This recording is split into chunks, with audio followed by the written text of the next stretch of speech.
To solve the problem of needing to be two places at once today, we've decided to do a short um, screencast of today's session on the Florida Virtual School. One, so that everyone can get the same information, and two, so that it'll be saved somewhere where you can go back and refer to it again if you need to. It's also going to give us a chance to test out some screencasting software to just kind of play with some features and see how it works and to get more experience. As we're going through, the role of Florida Virtual School for us is going to be related mostly to our remediation days. Now, last year, we used GradPoint for a lot of the remediation, assigning modules from GradPoint to individual students, to individual classes, and things like that. We don't have GradPoint this year, so Florida Virtual School is going to kind of fill that void that was left by GradPoint. Now, there is a relationship between Florida Virtual School and GradPoint in that most of the content from GradPoint was created by Florida Virtual School. However, this is going to look really different for us than it did last year. It's important to remember that Florida Virtual School is not GradPoint. Instead of having a standalone program that you're launching it through, it's going to be linked through Blackboard. In your Classes tab, once you are enrolled as a teacher or as a student in a Florida Virtual School class, it's just going to show up automatically in your Classes tab on Blackboard. One of the other differences is that there are limited enrollment numbers. For each of the courses, we have a maximum number of 110 seats or licenses that we can have in each class. And that's going to be spread out between Maryville Junior High, Maryville High School, and the Academy.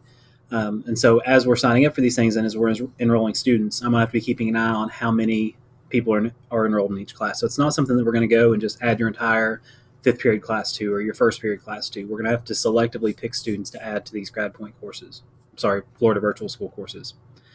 One of the nicer things, though, is that it is more flexible and there's less setup required on your end. For the most part, these Florida Virtual School classes are created as a Blackboard class that is all set up with all the assignments, all the assessments, all the content. And I simply just need to make you a teacher of that course so that you can enroll students and decide which content you want students to look at. So it'll be a lot more flexible for your needs that way. To get there, here's where we're going to go.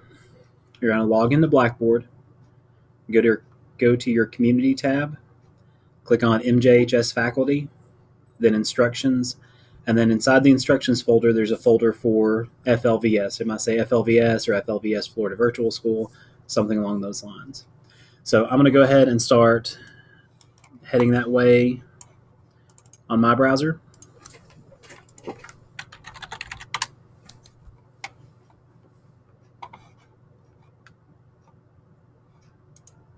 Go into the Community tab, MJHS Faculty, Instructions, and FLVS. Okay, and from here you have a couple of steps to do that I think will be the simplest way for us. To start off, I'll put this at the top. Here's a list of all of the courses that Florida Virtual School has that we subscribe to. This is the list of courses that Mr. Lee emailed out this week. But if you're interested in doing a Florida Virtual School class for remediation, you'll go to this list of courses. This should download as a document. And your first step is just looking through and deciding which of the courses you would be interested in assigning things to students from or enrolling students in. And so as we get the list of courses up, you'll just go through. It's divided into 8th grade and 9th grade courses. Just look through if there's a course that you want to be made a teacher of so that you can enroll students and give assignments for remediation. Just send me an email telling me which one of the courses you would like.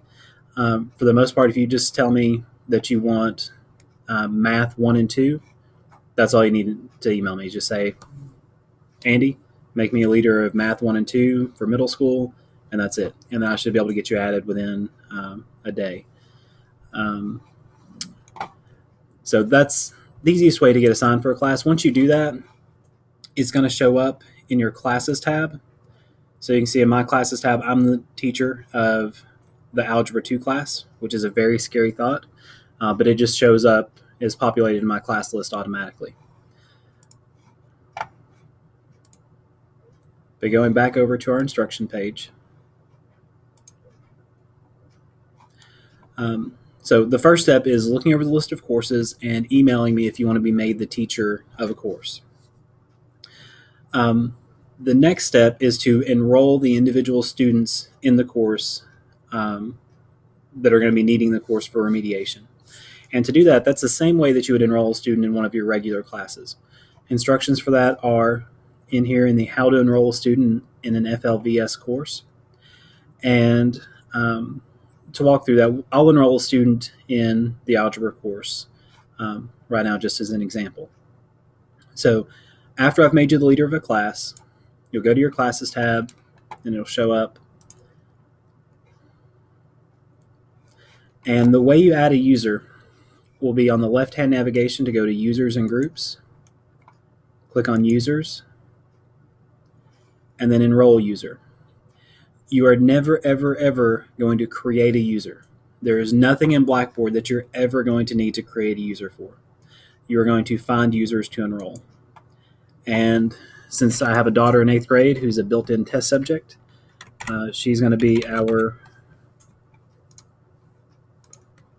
victim. If you have your students' usernames that you want to enroll, you can just put their username in there. If not, you can browse, and I'll search by last name. By last name, not username.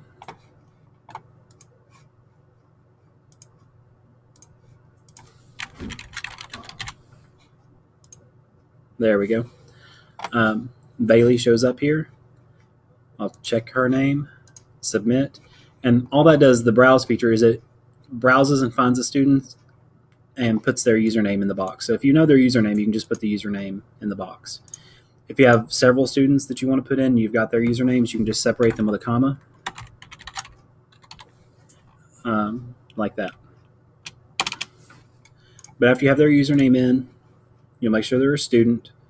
Their enrollment and availability will be yes, and you'll submit. And at that point, that student is now enrolled in this class. So what you're doing is you're making your list of people for remediation before fall break and spring break. Ideally, you'll just get that list of people that are going to show up. You'll sit down and just enroll them all in the class. This is the part where we can't have more than 110 students in a class, so I'll be monitoring enrollment numbers because it doesn't automatically send a message or a warning if we start to fill up our enrollment. But based on the numbers that we have, as long as we're just doing this selectively for mediation, it shouldn't be a problem.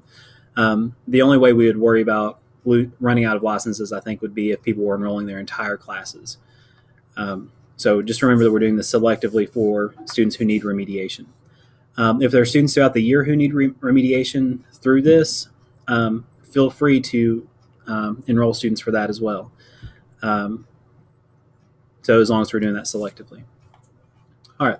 So once you've got your student enrolled, the next step is going to be letting them know what assignments they need to do in the course in GradPoint.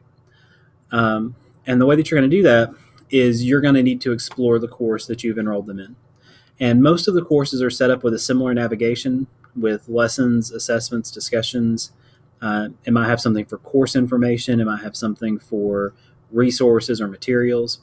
But you'll just need to get familiar and poke around some of the class and find the areas you think you'll need. So here, if we're going to give some remediation in algebra, we'll go to the lessons section. And inside of lessons, there's course information and lessons. We're going to go to lessons. And it's actually, we're coming through Blackboard, but it's going to send us to another website. It's going to send us to the Florida Virtual School website. So the classes themselves are actually hosted by Florida Virtual School. They're not saved on our server. They're not in our Blackboard. They're linked to our Blackboard. So if a student does an assessment here, it will populate to the gradebook of that Blackboard course. But it won't be actually hosted with us.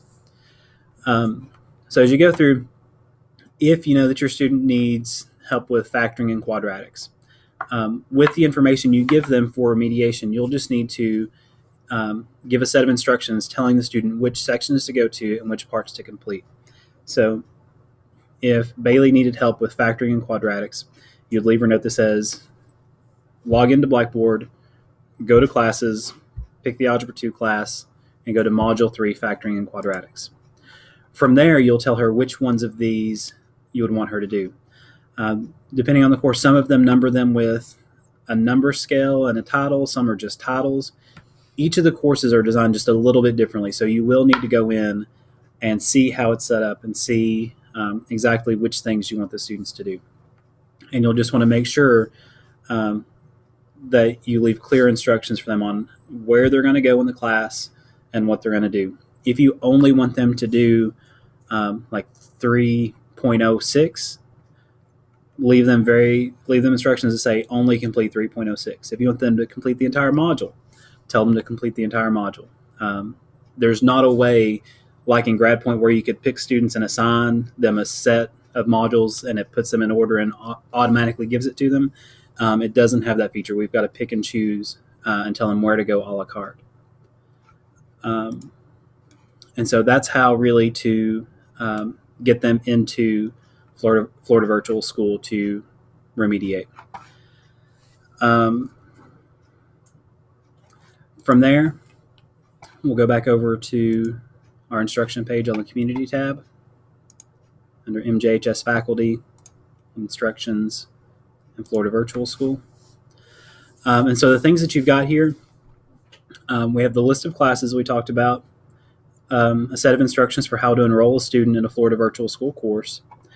And this is here just as a reminder, really, how to add a Florida Virtual School class to your Classes tab.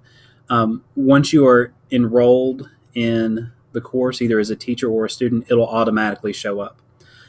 So to get that to happen, all that you have to do is email me and say that you want to be made the teacher of a course.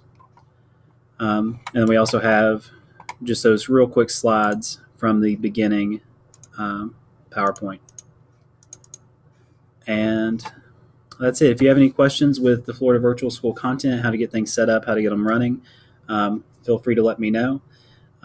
It's still very much a work in process, trying to figure out how to get this all to work seamlessly. But we're going to handle it. Have a good day.